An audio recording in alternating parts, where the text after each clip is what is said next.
Hello everyone, today I'm going to be taking a look at a fantasy building from Sarissa Precision as I check out the Ratt House for Tollingchester.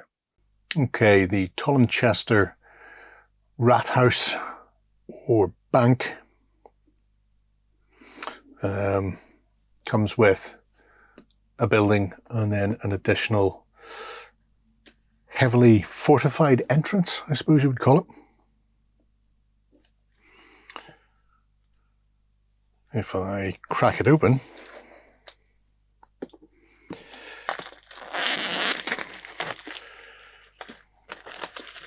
we will see instructions on the reverse, along with full colour printed MDF kit requires assembly and a QR code, which I think takes you to the assembly instructions online. But otherwise, you have this to work with. Optional extras are in grey. Relatively simple. Sheet-wise, we have 5 sheets. First one has got your ground floor. Brickwork, then some wooden floors with quite nice green weathering on them, bit of moss overgrown. Then we have our buttresses, front steps, buttress, more buttresses and some crenellations.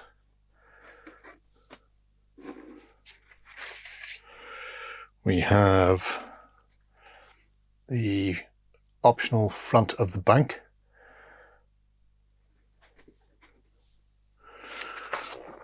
Ooh. We have the instructions, full colour, ready to assemble.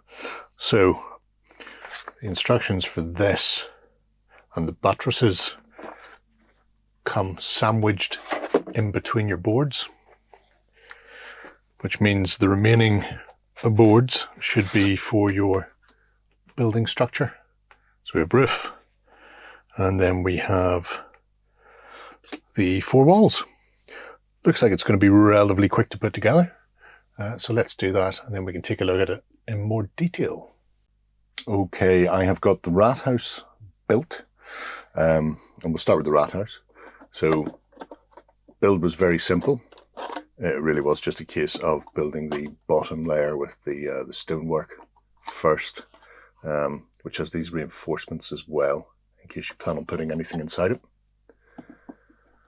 You do have a bit of detail inside because of the flooring. However, if you want to do something to the walls, that's entirely up to you. These are being made for Guards of Traitors toll, which does not have rules for moving inside buildings. It's all happening on the street, although obviously you can use them for other games as well. As you can see, the detailing on these is superb. Really nice level of detail without it being distracting. By that I mean sometimes you can get really harsh over the top prints where they're almost too high definition, if that makes sense. It draws the eye every time you look at it. It's just a bit more than you would see in the real world. It's kind of like doing matte paintings for films, where you don't want to paint every individual figure. You want to give the illusion of people in the street and that sort of thing. So the detailing in these is great without it being haunting, I think you would say. You can see these protrusions, which are the end of beams that come all the way around.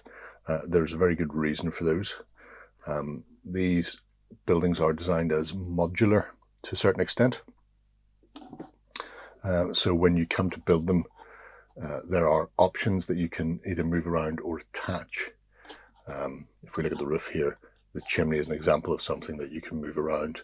It has no fixed abode, so if you're building a few of these houses with these lovely weathered green tiles on them. You can just shift that little brickwork piece here, there and everywhere.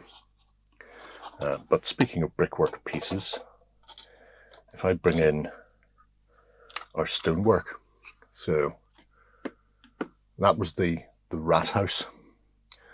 This is the front of the bank, and as you can see, it has a little gantry balcony to keep an eye on people. Don't worry about that.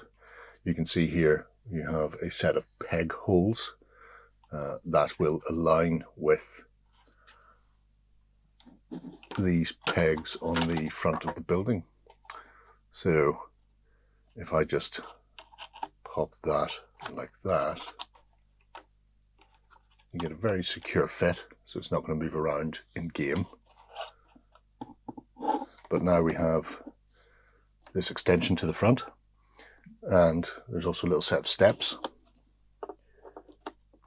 that I can push on, just like that. And presto changeo,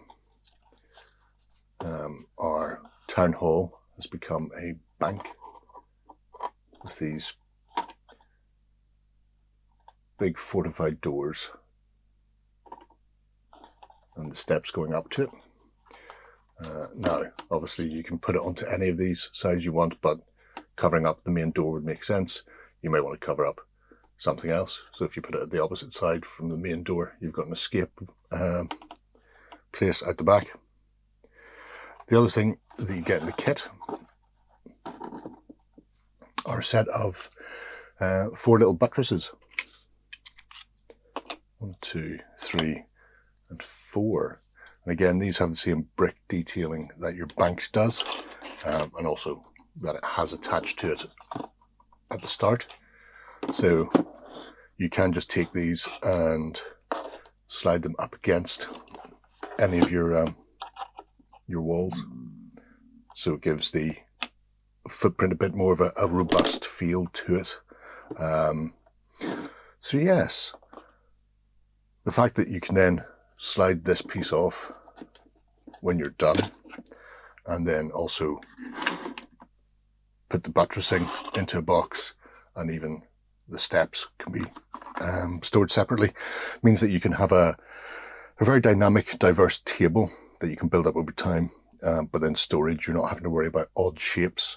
A lot of this will actually store inside the top of the building itself, so you don't have to go running around looking for bits and pieces. You can just put them in there, pop the roof back on, and away you go onto your shelf and tidied away until you need it again for your next game.